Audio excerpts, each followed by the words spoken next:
Hey, good day, folks, and welcome to another edition of Lumberjack Logic Live. Yes, I am gotta just people, this narrative is absolutely blowing up. Okay. Bombgate just blew up. That's what I titled this because not a single thing on this story makes sense. As you Wait for the crack. it's it's what the heck is that? Oh, it's in the back. I've got a video. Sorry. Anyways, my YouTube started playing in the background. But anyways, um, real quickly, do smash that like if you would. Chat in with where you're from.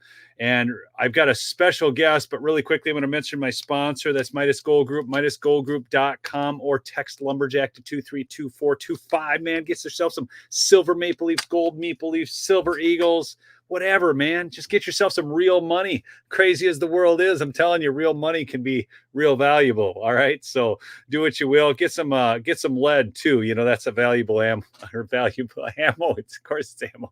Valuable form of exchange, man. I tell you, I needed food, but I'm going to bring in a special guest, folks. Familiar to some of you, not to all, but here he is.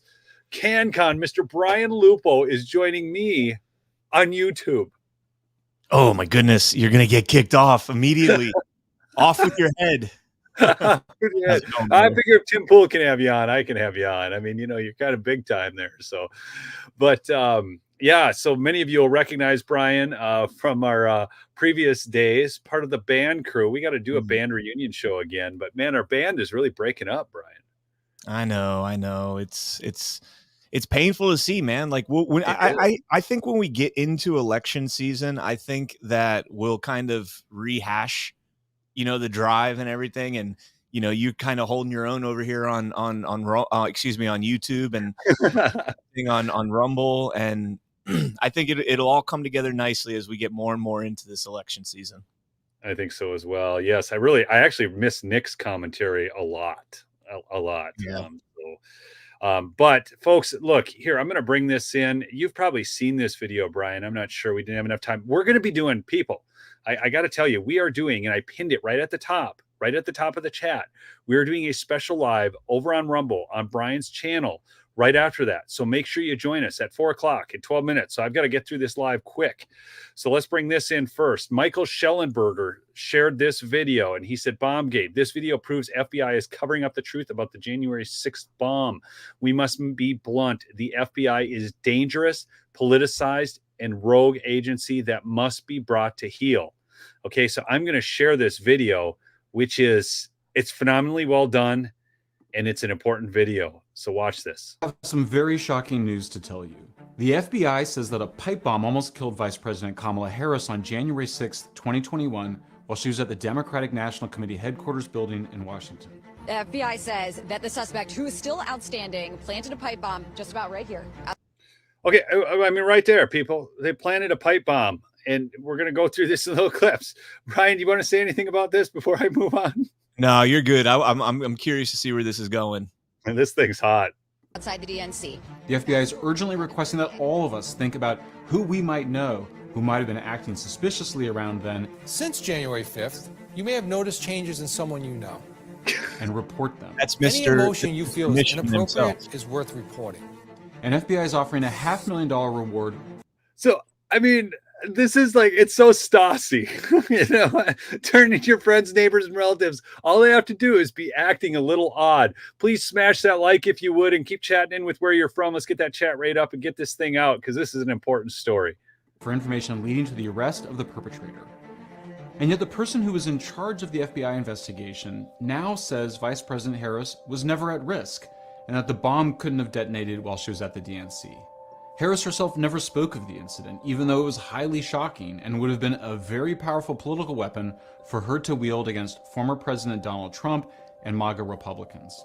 Yeah, this is where it really goes off the rails for him. I mean, this story is like undercover, and this would be such a political win for these guys, wouldn't it, Brian? I mean, Big time. Ultra mega, baby. Ultra mega, extreme mega, dangerous people. And now with this story, they don't even want to talk about it anymore. Well, How much more is there on this? Does it play the video, the actual Secret Service and all that stuff? Yeah, so I'll keep playing this, but Brian, do you remember when that AT&T building blew up in Yep, Nashville, Tennessee? On Christmas. And what was in that building? Okay, we'll just let this. What's that? Servers. Yes, and watch this, because when you watch the very end of this video, this is going to shock you. In Congress's special January 6th report never even mentions the alleged bomb, outside of a footnote. The January 6th Capitol riot was an embarrassment to us as a country. At the same time, it could have been easily avoided had Nancy Pelosi and Mitch McConnell approved the National Guard troops that the Capitol Police Chief had requested. On January 3rd, I requested the assistance of the National Guard to support my perimeter and was denied by the 2 sergeant-at-arms over the concern for politics and optics. And the fact that they didn't. Did you see who was in the background there of that video? Was it Ivan? Ivan. Ivan. Folks, I didn't even have to look, and I knew it was Ivan. Ivan Raiklin is always at these things. He's awesome. He's out there. He lives out in the DC area. But he's been on my show before. He's been on your show. You guys, he's a great. Yeah. Oh, he was just this last Thursday. Yeah. I missed it, but he is. He's awesome, and actually, he's a great follow on X. So, and as is Brian, you've got to follow Brian on X. So you can do that. My X, my Twitter, I keep wanting to call it Twitter, but my Twitter handle is down below in the description. And then you can just go to who I follow, and you're going to follow. You'll be able to find Brian. You're going to be able to find also George, who's going to be joining us on this next stream. And then also Michael Schellenberger, all the great follows there that I have on Twitter. So if you're just trying to get going on that platform, I suggest you do it. But is not just a mystery, but further evidence there was a secret effort to, at a minimum, allow the riot to occur. Now, a newly released video shows Capitol Police and Secret Service officers behaving oddly relaxed after learning that there is a dangerous pipe bomb just a few feet away from them. They even allow a group of children to walk right by it. I mean, this is what you do when you've got an actual pipe bomb. You know, I can't, Brian. I'm waiting for. I'm going to drop a bomb here at the end, and I think a lot of people might already know what it's going to be. But keep going. A former FBI agent says the so-called bombs look like government training devices, dummies, not real bombs. In fact, it's all much worse than that. The FBI released video of the suspect who planted the bomb. The person is on his cell phone. That means the data should have been available to the FBI, but it wasn't. Why? Well, according to the FBI official who was in charge of the investigation, the cell phone data was corrupted. Corrupted? What were you going to say? This is, I mean, I hate saying this, but this is a rerun. Like, this video is over 2 years old. I know. And like for these, you know, people like Schellenberger, it's like it's a new thing, breaking new footage. This isn't new. This isn't breaking. We saw this all back then, but here's the thing. I see this stuff go on Twitter and people get all upset because they're like, "Who's not breaking?" and everything. And I'm like, yeah, but it's breaking for the majority. It's breaking for the normies right now. Exactly. So most people haven't seen this because everybody was silenced and shut up. And so in a sense, it is breaking because it never got the reach. And here, did you see this? Do you follow Tony Saragua? I think so. Saruga or whatever. And not Saragua. I think it's just Saruga. Anyhow, check this out. Yeah, I do. The deletion of the J6 pipe bomber mobile device metadata occurred at AT&T SG3 Study Group 3 Secure Room, aka the notorious Room 641A, and was ordered by the DIA. So, folks, do you know what the DIA is? Comment in the chat if you know what the DIA is. By the way, go ahead, Brian. Michael Flynn. Yes. The DIA, by the way, is who I've been saying from day one had recruited Ray Epps to be an asset. They are 5 times larger than the CIA. I had no idea that they were actually 5 times larger than the CIA. That is wild. Okay. But and way more stealthy in crimes they commit against American citizens, always using national security as their justification. The J6 pipe bomber is a government contractor with a background in explosive ordnance disposal, EOD. I mean, this is interesting because Tony says he knows this. If you go on here, it says their mobile device access DOJ FBI 1,167 times over an approximate 2-year period, and also the DC Navy Yard over 200 times during the same period. Holy cats. No, it's not Department of Internal Affairs, folks. Defense Intelligence Agency. Carol got it. Defense Intelligence Agency. Yeah, a couple people got in there. Yes, the actual pipe bombs can be used to train the dogs. This is important because their cover story, if they were to get caught in the act, would have been that they were hired to test security protocols. That's a genius cover-up strategy. Additionally, they were actively monitoring law enforcement agencies' radio traffic. What is the Air Force military record of the pipe bomber? We know you are monitoring our posts. Come forward or we will. We have already spoken to your brother. Ooh, that's interesting. That's interesting. We've already spoken to your brother. So, I mean, sometimes I wonder if people are just BSing me on Twitter. I mean, that's a pretty bold statement to make. It's a 50-50 chance. I mean, most of us have a sibling, and to put that out there, maybe fearmonger somebody kind of into coming clean. There was the story that came out a few months ago, maybe 5 or 6 months ago, that they had tracked this guy all the way back to the metro station, tracked him on the metro station to a suburb out there, and that they had the license plate of his car. Mm-hmm. And that story died real quick. It might have been someplace like Daily Mail or something that put it out there. So not the most credible source, but not also, they've had some pretty big stories over the years. So yeah. I always wondered what happened with that. Like, where's that aspect of the story? Yeah. Well, the Daily Mail is also who broke the Carrie Lake tapes. I mean, they have plenty of credible stuff that I've read over the years. Right. Do you know what's interesting? Remember, okay, so literally the building blew up right in downtown Nashville, the AT&T building. The story was gone in a day.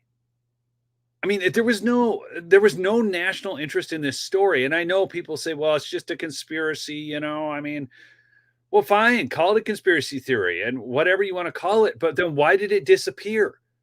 I mean, how many other buildings are bombed in downtowns, right in cities, and it just disappears? Don't you usually get to hear about that for a few weeks afterwards as they do the investigation because everybody's curious about what went on?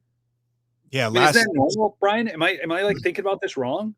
No, not at all. This last Christmas, I kind of did a reboot on the Christmas City Christmas Day bombing in Nashville, and started listening to some of the old podcasts, including my own, and just kind of going through everything again. There was that video of the surveillance camera that purports to have caught a missile hitting the area. Don't know if that's true or not. I mean, it does look suspicious. Yes.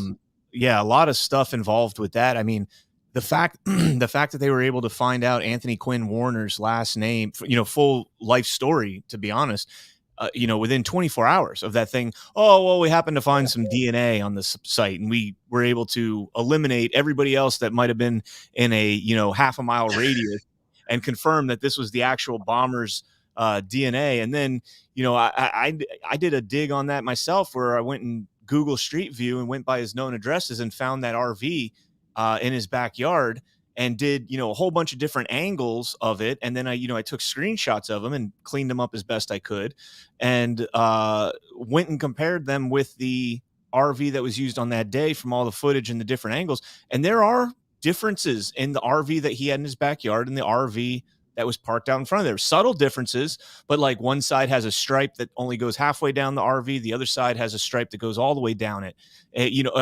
One picture compared to the other. And so there were these anomalies between the two RVs. Now, could modifications have been made? Yeah, sure. Somebody with a 1990s Econoline RV might have all of a sudden cared about aesthetics and decided to lengthen the stripe on the top, the pinstripe on the top of the RV out the full length. So there's a lot of weird stuff about that. The fact that they got it so quickly, the fact that there was a lot of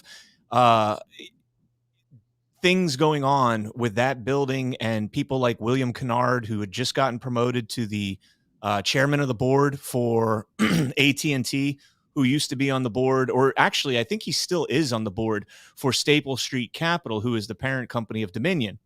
And so, these connections that you make between, AT&T and Dominion and Staple Street and Cerberus Capital, Carlyle Group, all these big players. Maybe it's a coincidence because they are such big players. Maybe somebody like Kennard just rolls in those circles. I don't know.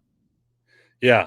I mean, I remember your dig on that though before, and with the pictures of the RV and everything, but I don't fully know what went on, but I do know this much. The pipe bomb story stinks to high heaven. There's no way if your Secret Service or the police or whatever, and you've got your asset right there, you're the protectee, and you just go, oh, hey, there's a pipe bomb. No big deal. We'll just let her sit around here and then we'll let kids walk by. Nah, it doesn't work. So if you just jumped on the stream, you can go back and watch the beginning of that.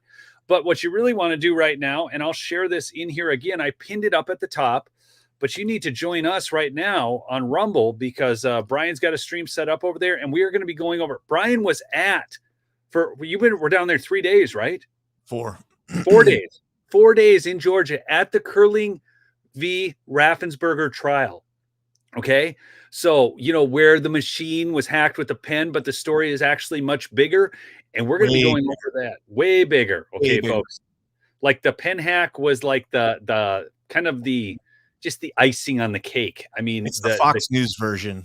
It's the Fox News version. That's right. So we're going to be over on Rumble streaming, and we're going to be going into the full version, folks. So don't miss it. Join us there. I just shared that link, and it is also pinned up at the top. And it is also, if you're watching this afterwards, it is pinned in the description down below. And come join us. We're going to have a lot of fun over there. All right. See you on the next episode, folks. Thanks for joining me today. Peace out.